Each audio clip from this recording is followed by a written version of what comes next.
Hello, welcome to JCPod, partner with Stare Down Sports. I'm your host, Jaden Chandler Parnon. Hey, we're back for another week. Wild action of football this weekend. We got basically, week 10's done now in the NFL. Week 11 in college is done. I mean, we're I think like a month away from bowl games being announced in college. We're basically, 2 months away from the regular season being over. It's crazy. We're way over the halfway point in the NFL world and the college football world, which is insane to think about. I mean, there's teams in college basketball who've already had like 2 or 3 wins. Yeah, makes no sense. It's completely wild. So today, we're gonna save the college basketball talk. I'll talk about it a little bit more at the end of the show, but I believe if everything goes well, my boy Rowan Donahue will be joining me tomorrow, and we'll do a quick little 20-30 minute basketball talk. So I'm gonna try to save all that for that. But for the most part, yeah, we're gonna just do a lot of football talk today. NFL. I'll do my reactions of the day of the comeback, because that's pretty much what Week 10 was there's so many comebacks. I think there's 5 game-winning field goals, which might be a record for the most in a single slate of games in NFL history. It was just wild week. So we'll talk about that. Then we'll talk about hot seat coach real quick, bring that up, and then we'll just go over college football real quick, talking about what to see and what to expect. But yeah, without any further ado, we're going to hop right in. Some of these games, we're to that point in the year where I'm going to start talking about some teams a little bit less than I will other teams. So, like, for example, this first game, the Cowboys blowing out the Giants, I think it was like 49-17. It was like 49-10, 49-7 at serious points of the game before garbage time. So yeah, there's going to be a lot of Giants game where I'm not going to be talking about the Giants too much this year. They basically already, I don't want to say they packed it in for the year, but their year might be all but over. So yeah, their games aren't going to be talked about too much. The biggest reason I want to bring this up is CeeDee Lamb. I need to double check the stat, but CeeDee Lamb was able to set some record for I think it's for the Cowboys NFL. I can't remember which. But CeeDee Lamb actually ends up having a really good game. But here it is. He's the first player in NFL history with 3 straight games of 10 catches and 150 plus yards. The last 3 games, 11 receptions for 151, 11 and a touchdown, 11 receptions for 191. And yesterday Sunday he had 12 receptions, 158, and 2 touchdowns. Yeah, CeeDee Lamb is absolutely going off and on a tear, so shout out to him. Shout out to the Cowboys. Cowboys got a good win against a team that's really bad. Next one, on Thursday night, the Bears beat the Panthers. I mean, this is another one I don't really need to talk about either team. Panthers basically have a punt return to start off the game. I thought the Panthers might be able to do it. They were playing well throughout the game, and then slowly as the game went on, the Bears just gained more momentum and more momentum and more momentum. They ended up taking the lead.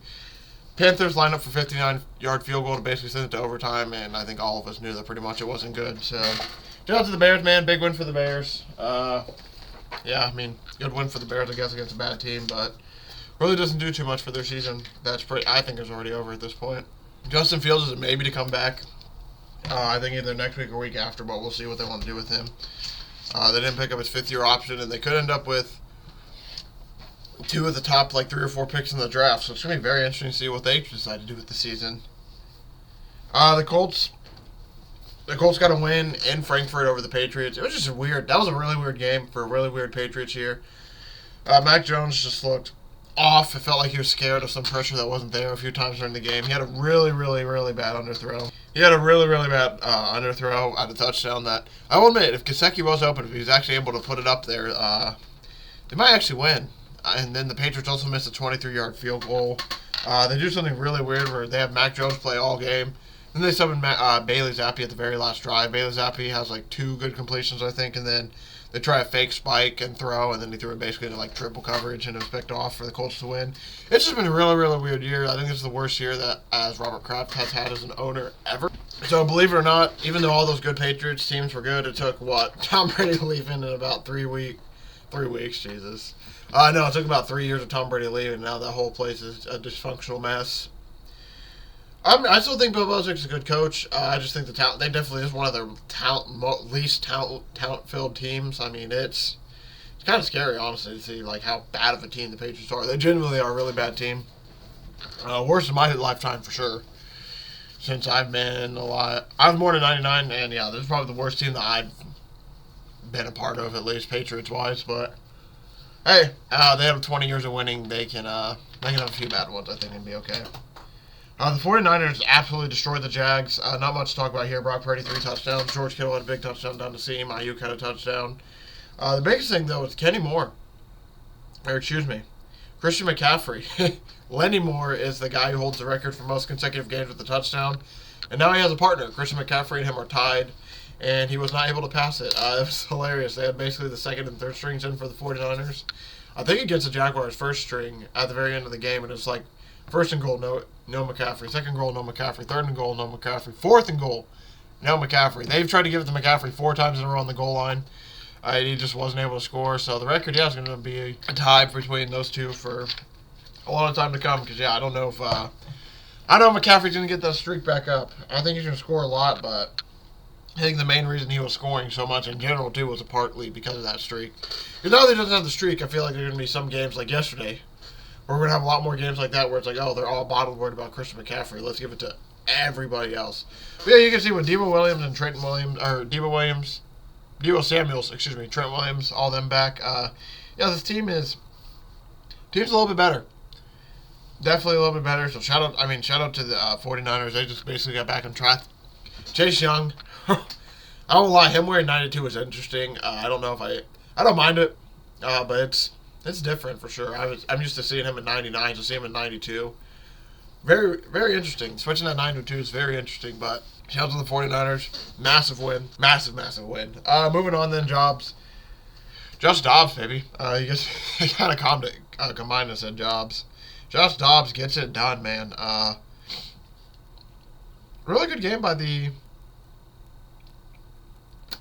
whatever you call it. I'm looking at next week. It was a really good game by the Vikings. They started off, they just had a bad second half for the most part, but in the first half, they had a really, really good first half. I'm trying to find the score of the game. It ended up being 27-19, but it was 24-3 going into half. And then the shout out to the Saints defense was pretty much bottling the Vikings down for the second half pretty much, but Josh Dobbs, it felt like he had 400 yards passing, 100 yards rushing. It's just like every time he needed a big play, it felt like he was the one to do it. Ty Chandler had 15 carries for 45 yards and a touchdown. That was interesting to see. I think he might have outpaced Madison. Yeah, Madison only got 8 carries, so it makes me wonder. He got concussed. That's what it was. I was very confused. I was sitting there for a minute. It's like, man, why? He should not be getting out-touched that bad. But, yep, concussion protocol, that makes sense. But, yeah, like I said, this game was pretty much all but over in the first half. And then the second half, Derek Carr ends up getting hurt, so the Saints bring in Jameis, and he does what Jameis does. Threw for 2 touchdowns, threw for 2 interceptions. But the biggest thing is the worry with Derek Carr. I don't know what exactly. I need to see what it was. Something with his shoulder. Apparently the shoulder checks out okay, so we're going to see... basically, we're going to see what happens. They have a bye. So they have a bye upcoming, so that's pretty big for them because they're probably going to give him a lot of time to rest. So we'll see him in 2 weeks from now. The fact that he has basically a week to rest on it. So yeah, that's it for that game. Another game that I'm not going to talk about too much. Levis just basically turned back into a rookie. He had a rookie moment against the Bucks, 20-16. And by rookie moment, he just was bottled up. Now, it seems like they basically got enough tape out on him to let's hold him down a little bit. 19 for 39, 199 yards passing. I think he got 1 interception, 4 sacks. He had 29 rushing yards, I believe. He probably had more. I can't actually see. Actually, he had no rushing yards. Never mind. But yeah, the biggest thing just from this game, I didn't see this game too much. I just think the Bucks got too far ahead, so the Titans couldn't lean on that running game, so they basically just got put out their own way. But yeah, when the Titans went up first 3-0, and then they basically didn't score the rest of the game until they got a field goal in the fourth. But yeah, the Bucks scored a touchdown, and they scored 10 points in the third. And by that point, Tennessee probably just couldn't run the ball as much as they wanted to because they were down 2 scores. And sure enough, yeah, they just aren't able to come back. Mike Evans continues to score touchdowns. He is a touchdown machine this year. I will, either this Thursday or next Thursday, we'll double check in on some of the futures and how it's going again. We'll give it just a little bit more time to add up just because I want to be able to celebrate some being done. Like Mike Evans, 6 for 143 and 1. Absolute weapon Mike Evans is. He's been a scoring machine as of late. He's at 6. We need 4 more in the year, which is definitely doable. We basically just need a pace of 1 every 2 weeks, and he'll get it done. That's pretty awesome. Shout out Mike Evans, though. He had a really, really big game. Shout out to the Bucks, man. Way to respond after a big loss. Ooh, I forgot to talk about this game as well. Sorry, I forgot to write down a game for yesterday. I knew I was forgetting one. Okay, so yeah, we have some big games upcoming. I'm trying to get out of the way all these games that weren't as big, but we're pretty much into it now. The Seahawks come back late. This was a really weird game. I won't lie. I had my eyes because it was at the 4 o'clock. It was only one of the 4 games on, so I got a decent amount on it. But this is one of those weird situations where I watched the game, but I didn't recall like anything I watched. Like I definitely remember I probably watched a good like 80% of the Seahawks game, but I can't recall a damn thing I saw in it. I just know DK Metcalf had a few catches here and there. Tyler Lockett had a really big game. Geno Smith looked a bit better. The defense was okay. Sam Howell definitely looks like he just came into the NFL. I don't want to say at the wrong time because the NFL's kind of quarterbackless and they could use more quarterbacks. But when it comes to like the big guys like Patrick Mahomes, Jalen Hurts, I mean he's not at that level, but he's a good quarterback. He's not completely good at all, which is a big thing. Is he going to survive this season? He's taken like 400 sacks already so far. I think it's like 45 actually, for real number, which is just absolutely insane. He's averaging I think like almost 2 sacks a game at this point. Actually, I lied. If it's at like 40, we're at week 10. He's averaging about 4 a game, I think. I don't know what the average is. I just know he's getting sacked a lot more than he should. This is one of the games that came down to a game-winning field goal. The Seahawks did as well. The Seahawks took a game-winning field goal to end up winning it. But yeah, it was one of those weird days yesterday where it's like all these games went from blowout. There's a lot of these games that literally went from blowouts to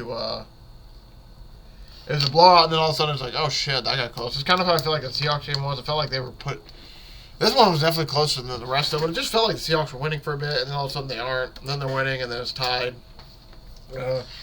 I do know Riverboat Ron, they go down the field. They have a chance to go for 2 if they want to get the win, but he's just not that guy anymore. I almost want to say he's cash out Ron at this point. Like, if he gets any money up at this point, he's like, yep, we're good, just take it.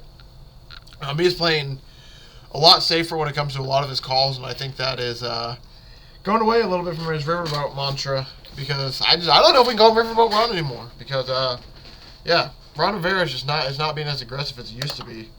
But yeah, regardless, shout out to the Seahawks, big win by them. Commanders mentioned, see how they do next week. I forget who they play, but it's a somewhat big game. Moving on now, Steelers hold off to beat the Packers. This is just another weird game. Jaylen Warren has his first 100-yard rushing game. I'm very curious to see it felt like he got a lot more touches than he has in the weeks past. So it kind of feels like slowly, if this is Najee just Jaylen Warren, they used to have a lot be Najee. Slowly feels like Jaylen Warren's getting the more touches and the more. I mean, we'll see. They definitely are going to probably want to keep Najee as like the big hammer back for when they need like 3rd and 1s, 3rd and 2s. But I don't know. Jaylen Warren runs pretty damn hard too. So they might want to just use him for that. Regardless, though, I think this game ended about 23-19. The Packers missed a extra point, which sure enough came back to bite them because they got into field goal range. I want to say a minimum once, but I think they might have even done it twice on their last 2 drives with the chance to win, but they weren't able to do anything because they needed a touchdown, not a field goal. This game came down to the very last play. Jordan Love, I believe. I don't know if he threw a pick or not. I can't remember. It was either a pick or incompletion, but the very last play of the game, they have a chance with 3 seconds left, and I'm pretty sure he throws a pick to end it. I'm going to look this up real quick, and we'll see. Assuming my phone loads, of course. Okay, it's not going to load. I was going to look up the drop. No, and of course I messed it up. Oh my god. I literally had it pulled up, and there you go. It was intercepted, sorry. I forgot. This was a really cool. That's why I'm looking at it. It was actually a really cool interception, so. Basically, they had the ball in the Green Bay 19. They're able to basically flip the field and get to in 5 plays, they're able to get to the Pittsburgh 16. There's 3 seconds left, pretty much. And basically, he throws it to the left side. Jordan Love does. They're trying to go for a touchdown on the left side. Gets tipped by the DB, amazing play. Another DB runs in, basically toe taps along the sideline to catch it. And that pretty much locks it up. Shout out the Steelers, man. Big win for them. They have the weirdest point differential, but they're 6-3. I mean, they are the anomaly of this year, where they just make no sense in how they keep winning games. Like how it was for the Vikings last year. It's like how the Vikings just keep finding ways to win this game. Slightly different way, but that's the Slightly different way, but that's the Steelers this year. They just continue to keep winning games. Shout out to them, man. That was a really awesome game to watch. It's very stressful. I will admit, I had a little bit more on it than I should have, and I was just sitting there like, come on, boys, just pull it out. And then once I missed that PAT, it made me feel a little bit better. It's like, okay, this could come down to bite them in the ass, and sure enough, it did. And thanks to them needing to score a touchdown, hey, the Steelers were able to do it. Next game, Kyler wins. The Cardinals win in Kyler's return. Shout out to Kyler Murray. He looked electric, and you saw a few plays that remind you. It's like, oh yeah, that's why they might want to keep him. I mean, he looked electric in his first return. The only thing that sucks, I hate to say it too, this is going to end up costing me the fantasy year. I had a really rough year in my fantasy league. I mean, I'm talking really rough. We're in a 12-man league, and I've been getting beyond unlucky every single week. Last week, I lost by 10, and they called back I had Michael Wilson and Kyler Murray. They ended up scoring a touchdown that they called back, and that's pretty much what lost me the week. I hate to say it, but I needed to win this week, or I'm eliminated from playoffs in one of my fantasy leagues. I'm officially eliminated because they called back the touchdown in this game. Kyler Murray had a touchdown to Michael Wilson.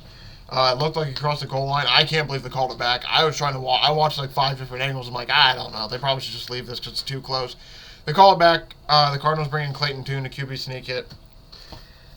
So yeah, that really sucks. Man, I really wish I didn't look at the fantasy score now because now, man, that is just depressing and rough.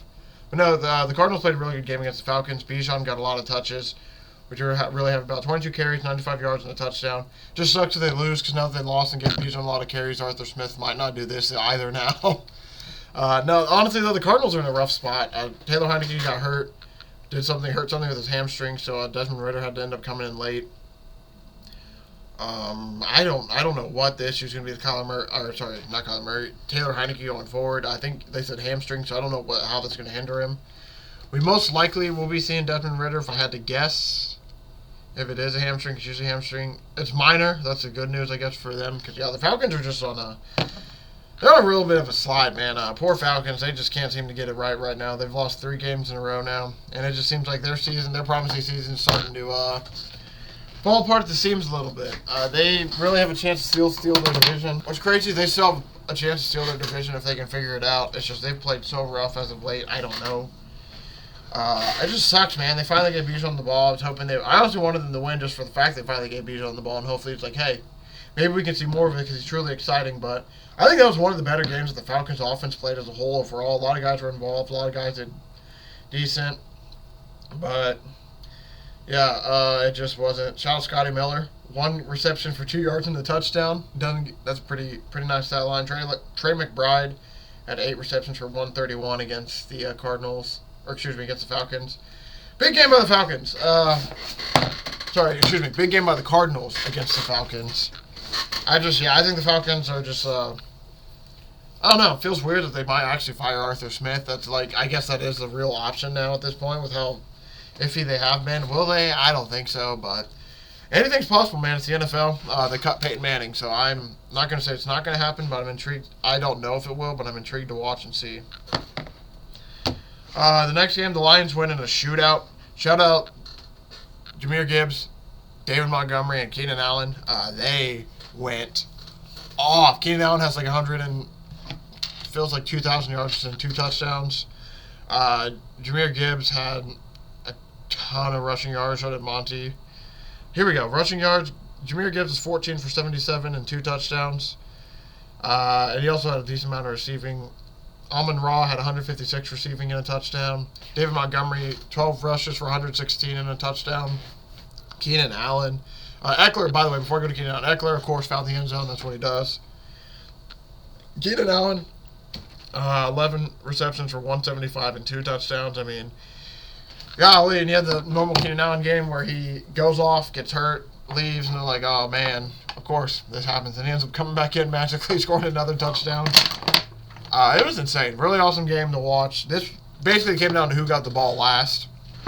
And it was, honestly, it was truly awesome to watch. There's this insane video going around on the internet, though, of just the push that the Lions' offensive line was able to get on the Chargers on some of these plays. And, oh, my God, it was a mauling. Like, there was a play, I remember, it was either 3rd and 2 or 4th and 2. And the offensive line pushed the defensive line. Like, by the time the running back touched the ball, the offensive line was 6 yards down the field with the whole defensive line. And the running back literally, I think, got the easiest 6 yards of his life. Like, not even joking. This is why I also love the field. Just, like, basically, if they, so the first line on the game, if we're looking, I mean, I have to point a little bit. My thumb's going to go off the screen, so you won't fully be able to see it. But if we're saying, like, here, we'll say the 50s, the 50 is where they were at, and the 48 is the line to gain. So that's about two of these specs. So 50, 49, 48. 48 was the line they were supposed to gain. The offensive line was pretty much right here. And they had this whole, like, so the offensive line was here. They had this whole, from the 50 to here. That was all free running grass for the running back. And if you look, obviously it's a little distorted here because it's diagonal, but the running back had so much room to go, so it was absolutely insane. The offensive line pretty much proved their way. The biggest thing I'm worried about is the Lions' defense. They gave up a lot of points, but the Chargers are at least talented, so it's like, okay, at least they gave up points to a very talented offense. You can kind of see it. But it was just honestly a really fun game to watch. I was very excited. I was just... I don't know. It was just a really fun game to watch. I don't know anywhere else I really want to go with that. Jared Goff did decent. I mean, I'm just very intrigued by this Lions team now. This Lions team continues to be impressive each week. Even with they have some bad weeks, they were fully healthy this week, and you could, yeah, they looked pretty healthy, I would say. Very impressive win by the Lions. I mean, I feel like I've seen that Lions game a lot of times where it's like the Lions end up finding a way to lose that game, and you're just sitting there, it's like, man, how did the Lions end up blowing that? But we're in a new world. New world. The Lions are actually good. They actually finish games like that. They had a big 4th and 2 conversion to make the kick easier for their kicker. So shout out to who do I want to shout out? I can shout out Gibbs. I can shout out Monty. I can shout out Amon-Ra St. Brown. Shout out Dan Campbell, man. Getting all the boys ready, getting them to go. There's so many shout-outs I could be deserving that game. I mean, that was just true. Even in the loss, man, it does suck for the Chargers. They did lose that, but I mean, it was still a really awesome game to watch. The Raiders, 2-0 now. Hey, they win 16-12. I felt like man, I tell you what, shout out to the Raiders, man.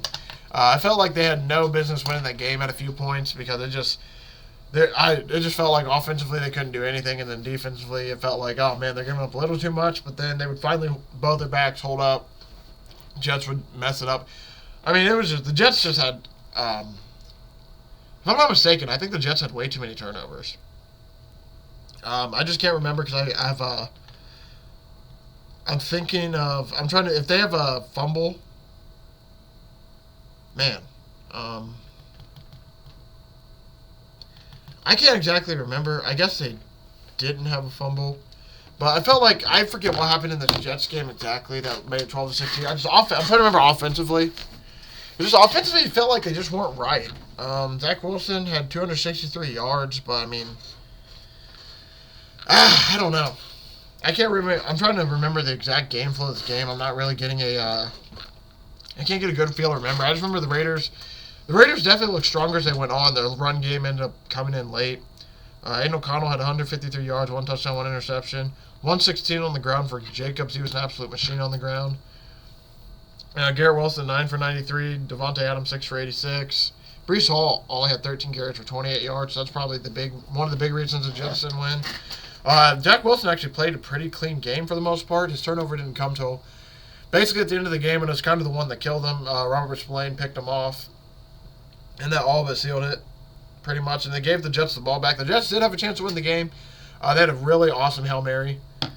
Pretty much, Jack Wilson did a lot of himself, but was able to get out of the pocket, made a lot of moves, and then he throws it up, basically, and it's Garrett Wilson, Tyler Conklin were right there.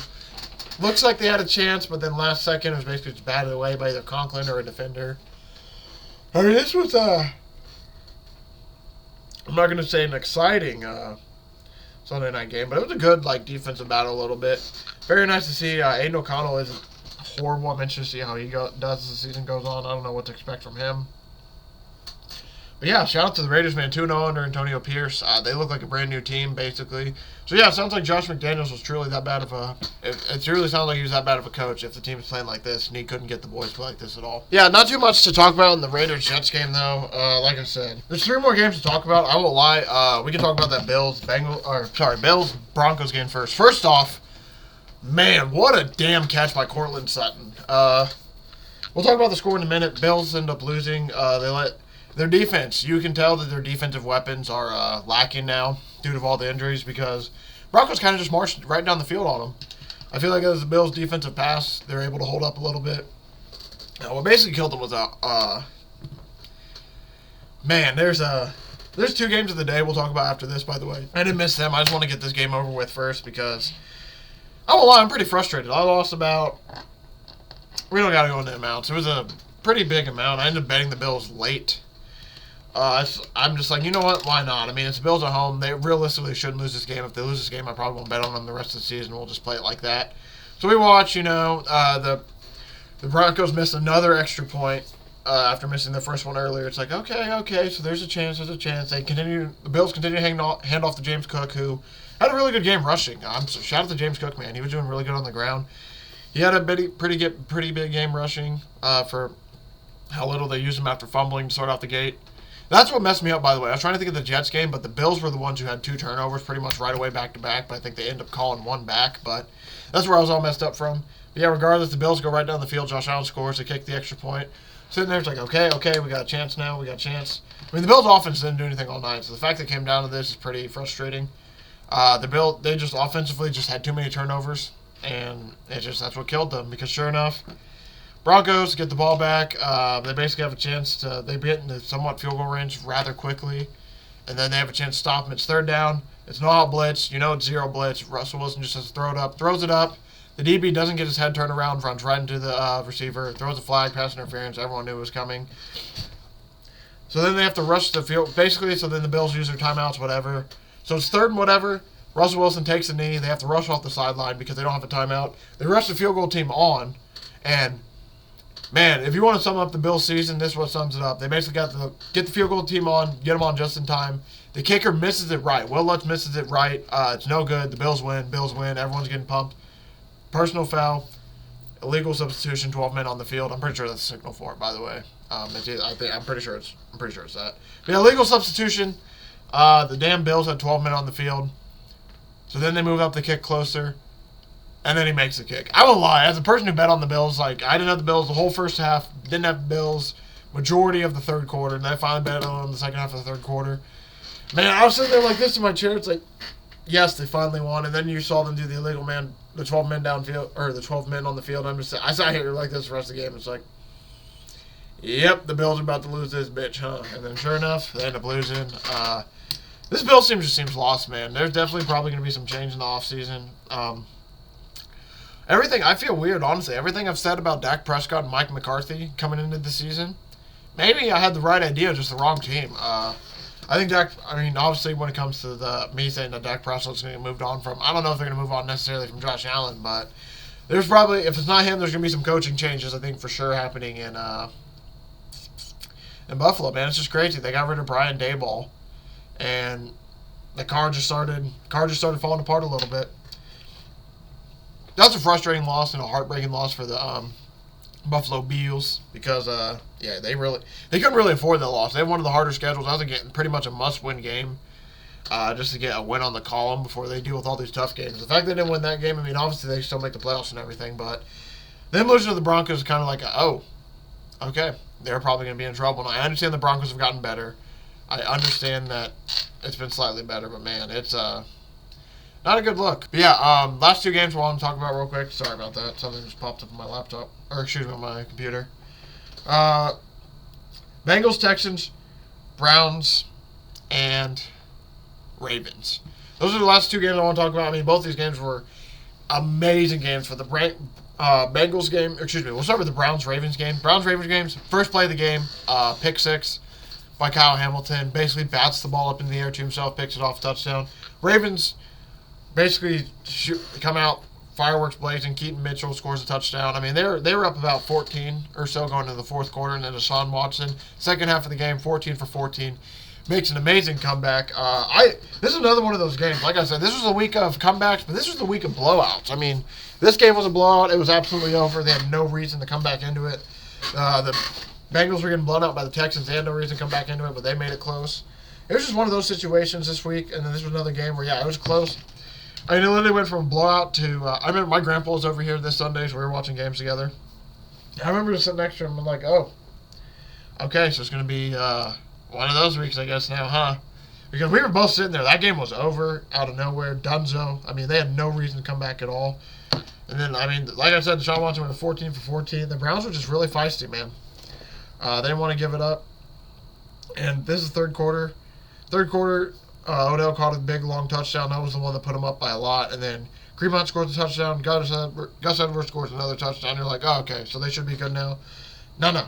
It goes, Deshaun Watson gets a passing touchdown. There's a pick six that was huge. Game ends up being tied. And then with 3 seconds left, Dustin Hopkins kicks a game-winning field goal to win it. The big issue with the Ravens right now is they've blown a lot of leads this year, at least minimum 2 to 3.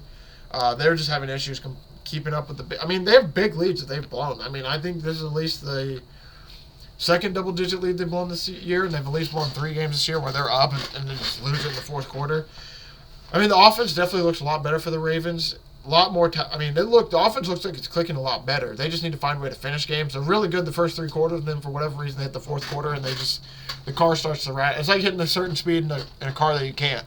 You know, their offense has done good the first, second, third quarter. They get up to 55, they're doing okay. But the second they hit 60, the wheel starts to rattle, the car starts to shake, and for whatever reason they just can't get it over 60.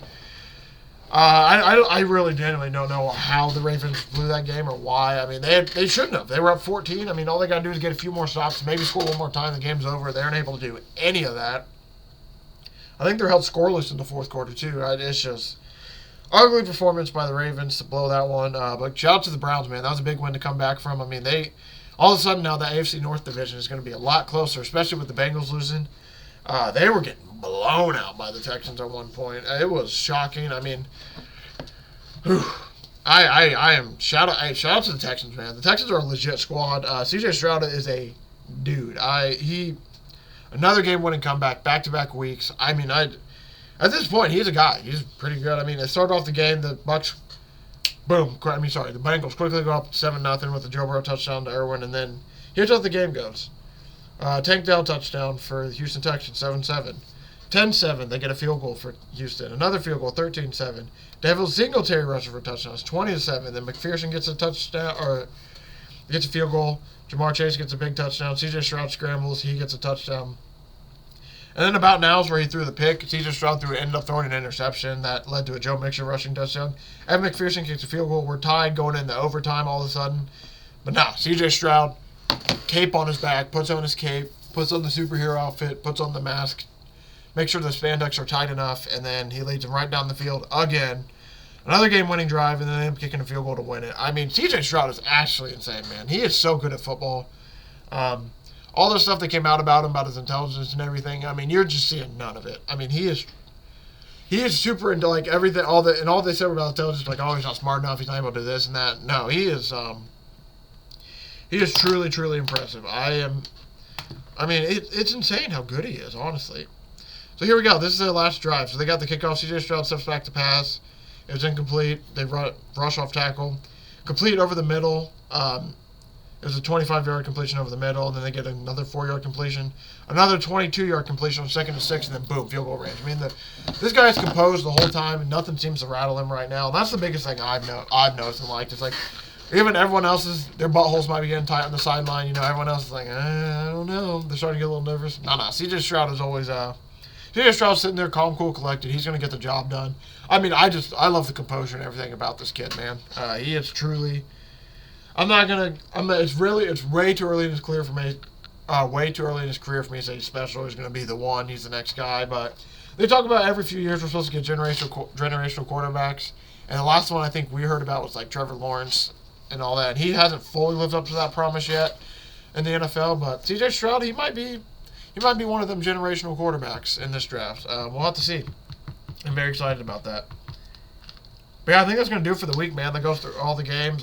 Kansas City, Lamar, Los Angeles Rams, Miami, and Philadelphia were all on bye. Weird bye week that way. And yeah, basically now we're going to, for my hot seat coach of the week, I have Ron Rivera and Staley. I don't think I'm missing anybody else that loss-wise. I don't think anybody else is too much in danger. I mean, like, I'm not going to put Bill Belichick on here because he's not going to get fired. If anything, it's going to be a mutual parting of the ways. But yeah, I think those are the two big ones, Ron Vera and Staley. I mean, Frank Reich probably is safe. It's his first year. I don't think they're going to get rid of him. Yeah, sorry, there was something I was checking on. But yeah, we're ready to go good. I'm going to run through some NFL news real quick. Just some big, injury news.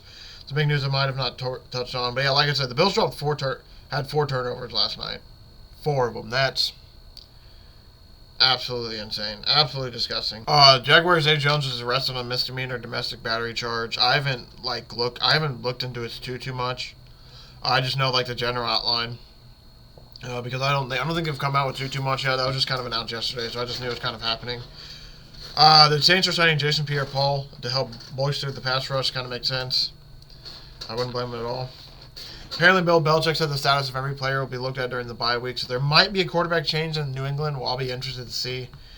I don't know, man. There's such a weird situation that I think anything could happen there, honestly. They could be tanking. If they tank for a QB, they could put Bailey Zappi in because I think he's slightly worse than Mac. But I mean, I don't even know that offense anymore. There's just so much of a mess. Matt Stafford's gonna be returning next week versus the Seahawks, which is a good return for them. They really could use him under center. Really could use him. They won't bench Zach Wilson. Apparently, they're taking the play call duties off Nathaniel Hackett. This makes no sense. Unless they're going to let Aaron Rodgers call the play. I mean, I don't think Nathaniel Hackett's the one that's making them the issue. I mean, they brought him in to call plays for Aaron Rodgers. So I'm curious to see. He said nothing. Oh, he's not taking the play call. He said nothing with the quarterback, nothing with the play caller. Okay. So they're not changing anything. That makes a little bit more sense. I was about to say, man, they're going to change the play caller out of everything. I mean, I just think it's to the point where it's they got to... They probably should just either get a new quarterback or they just might as well ride what they got at this point and just go down with the ship, which seems like they're about to. Apparently, Jordan Hicks got taken to the hospital with a, so apparently... Oh. So, yeah, I didn't know what compartment syndrome was exactly. I just had to make sure of it. Apparently, that's what Jordan Hicks had. That's why he's taken to the hospital, but apparently it sounds like he had to undergo something for his shin. Sounds like he should be okay, and everything should be good. He just had to go undergo a procedure to get that done, which is kind of scary, man. I hope he's all right.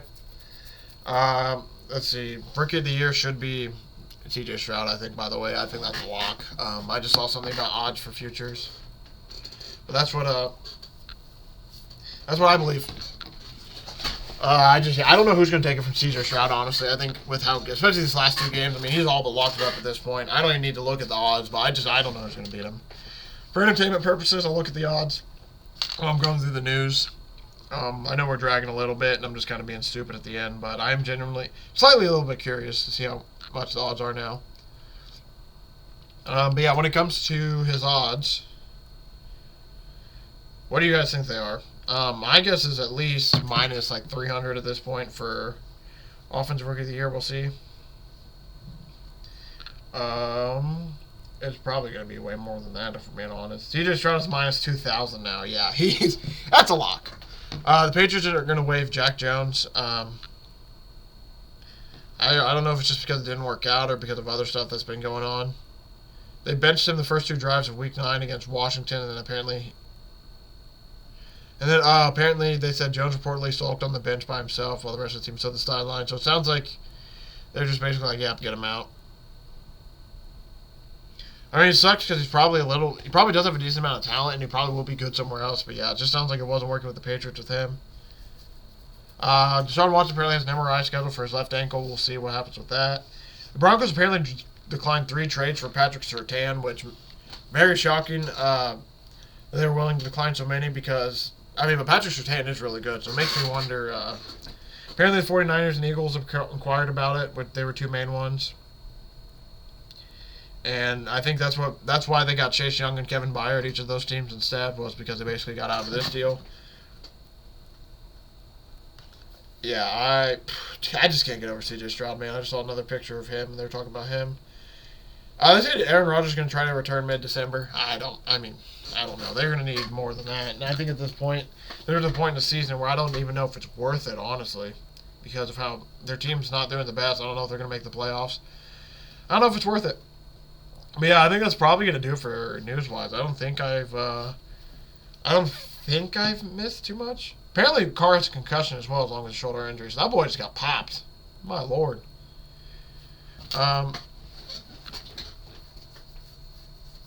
Apparently, the Panthers owner is frustrated with the offense stagnation. So, if we're being true, I could definitely see something where Frank Reich keeps his job in Carolina, and they definitely go, hey, you're going to keep your job, but you aren't calling plays, and you better find a damn good offensive coordinator. I could definitely see something like that happening, but we'll see. Or they could end up just firing Reich and trying to find one. Apparently, cornerback DJ Hayden was killed in a car crash. Hate to see it. That's actually awful. I saw the Raiders tweet something out about this, but I didn't know what the injury was. And yeah, I was probably going to do it. Like I said, Michael Thomas arrested for a confrontation with a construction worker. That's been getting a lot of memes going out about it. And then last thing, I'll do Panthers Reich wishes he gave Young the moment instead of the late field goal loss. Yeah, no shit. I don't know why you kick a 59-yard field goal with Eddie Pinheiro. So, I mean, I'm done bashing Frank Reich at this point, man. I think I've done enough bashing on him this season. I don't need to bash on him anymore. It's to the point where I genuinely just feel bad at this point. It's like, man, I don't know. Well, we'll go over top 25 real quick for college football. Heading into this seat right now. Georgia at 1, Michigan 2, Ohio State 3, Florida State 4, top 4 no change. Washington 5. Washington going over Oregon is surprising a little bit. I mean, it makes sense because they're 10-0, but just the way Oregon's been playing, a little interesting. Then we'll go Texas, Bama, Louisville, Oregon State, Missouri at 11. Oregon State in the top 10. How about that, man? Louisville 9-1 at 9. How about that? I bet you didn't have that on your bingo card. Penn State, Ole Miss, Oklahoma, LSU, Utah, Tulane, James Madison, Arizona, Notre Dame rounds out the top 20, and then Tennessee, North Carolina, Kansas State, Oklahoma State, Liberty. So that's your top 25. There will be some decent news for when it comes to the NCAA. Like Harbaugh suspended for the rest of the season, which is crazy. I can't believe the NCAA actually did something. They actually came out and did something. I know it wasn't them, and it was the Big Ten, and they were suspending Michigan's coach, not Jim Harbaugh, but just the fact they came out and did anything was kind of shocking. We'll talk over news in a second, though. I'm going to go over some scores real quick. As we talked about with Louisville wins a very close one against Virginia, 31-24. Not shocking at all. Southern Miss, man, I wish I bet on Virginia and Southern Miss. I didn't touch anything on Thursday when it comes to those two games, and both those sides, of course, ended up winning that I liked. SMU wins big. UNLV wins big, so they have a chance to still win in there. They still have a chance to go to their conference championship game in the Mountain West. Purdue beats Minnesota bad. Don't need to talk about that too much. Boston College gets routed by Virginia Tech, so they still need one more win to go bowling. Tulane beats Tulsa by a very, very close score. Tulane just hasn't been getting those blowout wins they've been getting all year. They got a lot last year. It's been a lot more closer games. Vanderbilt gets absolutely slaughtered by South Carolina. I mean, it's sad that Jacksonville State put up more of a fight than Vanderbilt did. I mean, Vanderbilt loses 47-6. I mean, I quit keeping track after a while. Michigan, big win over Penn State, 24-15. Penn State just, Michigan just looked, even without Jim Harbaugh, they looked like I'm not going to say the game wasn't in doubt. There was some chances where Penn State maybe had a shot, but Michigan felt like they were in decent control there. Alabama blows out Kentucky by a lot. Alabama continues their strong season after, they've only had one loss, and that was to Texas. Other than that, they've been pretty strong ever since. They've gotten better and better each week. I'm excited to see how they continue to play. Kansas gets upset by Texas Tech. They just looked horrible the whole game. The fact it was even 13-16, I forgot. I honestly forgot about this game this weekend because I was just so frustrated by it. They were stinking it up. And I just realized Cole Ballard might actually be Chris Ballard's son. I don't know if that's true or not, but I'm actually very, very curious. Oh, no way. That's actually hilarious. So, yeah, Cole Ballard is the son of the Colts general manager. I wondered. I saw the name Ballard, and he went to Westfield in Indiana. They were talking about all this. I'm like, man, that sounds really familiar. Yeah, sure enough, representing the Colts, baby, and they ended up losing. But, Kansas at least had a chance. Jason B went out with injury, and Cole Ballard came in. He hasn't played all year, so he didn't do horrible, but bad. Nebraska ends up losing late, and Maryland wins with a late field goal to win it. Illinois wins in OT, 48-45 over Indiana. That was an insane shootout. Liberty blows out Old Dominion. NC State beats Wake Forest. James Madison blows out UConn. The wagon continues to roll. Arizona beats Colorado by 3. I'm assuming game-winning field goal. Yeah. Basically, Colorado looks like was up about 10. Or no, sorry, up 7. Arizona's able to tie it, and then with 2 seconds left, kick a game-winning field goal. Colorado's just been a little bit of a mess this year. I'm excited to see how they bounce back next year. I'm assuming with... I just think they still need a few more guys. There are a few guys away, obviously, especially in the line. I'm curious to see if they get a line, if they change anything. Other big games, Kansas State blows out Baylor, not too shocking. Florida State hangs on to beat Miami by 7. Missouri blows out Tennessee 36-7. I think that was a somewhat surprising score. 35-28 win for Washington over Utah. That's a big win. Syracuse wins 28-13 in Yankee Stadium. Shout out Syracuse. Iowa blows out Rutgers 22-0. Still hits the under, but Iowa finally puts 20 points on the board. Northwestern beats Wisconsin by 14, 24-10. That's kind of shocking. Oklahoma State gets absolutely slaughtered by UCF. I mean, this game wasn't close at all. It was 24-0 at half. I was pissed about UCF. That was one of the few games I was actually pissed about was Oklahoma State. The 4th worst rushing defense in all of NCAA, and Oklahoma State couldn't gain a single yard pretty much, and they were down 24-0, so they couldn't even run the ball. I mean, that game basically got scripted away from them almost instantly. Auburn blows out Arkansas. Oregon State beats Stanford bad. Oklahoma beats West Virginia by 39. Georgia beats Ole Miss really, really bad. Jaden Daniels becomes the first FBS quarterback to pass for 350 yards and run for 200 in a single game. As LSU beats Florida 52-35. I mean, that's why Carson Beck went from plus 1,200 plus 3,300. Daniel Daniels went off against Florida. Texas beats TCU 29-26. That was a close one. Texas A&M blows out Mississippi State, but I'm pretty sure most schools end up firing their quarterback or firing their coaches after this game, which is hilarious. Even in a loss, Mississippi State loses theirs. In a win, Jimbo Fisher's fired from A&M. That was just crazy. Ohio State blows out Michigan State. Not shocked there. North Carolina hangs on to beat Duke 47-45 in 2 OTs. That game was really, really close. UCLA falls to Arizona State. Oregon beats USC by 11. So USC does cover. Air Force loses to Hawaii now. Man, Air Force has had a really bad 2 games all of a sudden.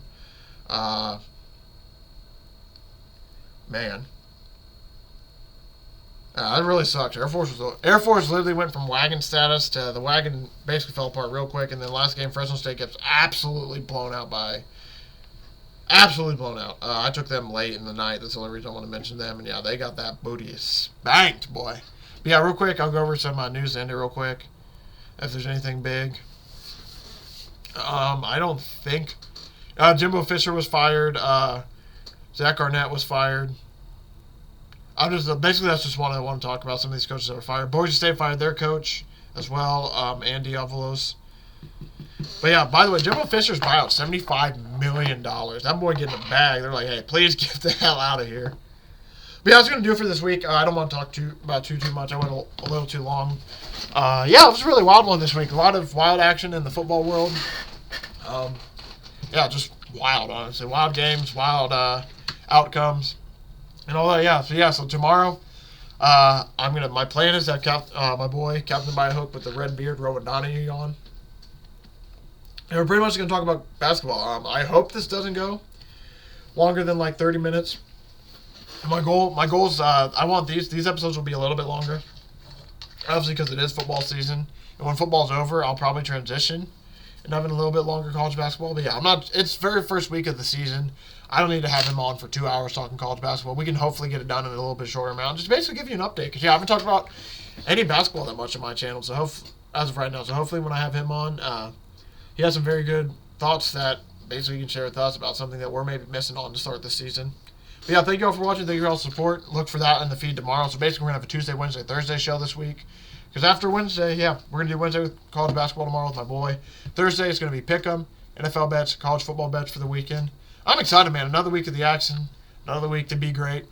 Let's have a week, man. I'll see everybody in this feed pretty much tomorrow for my show with my boy Rowan.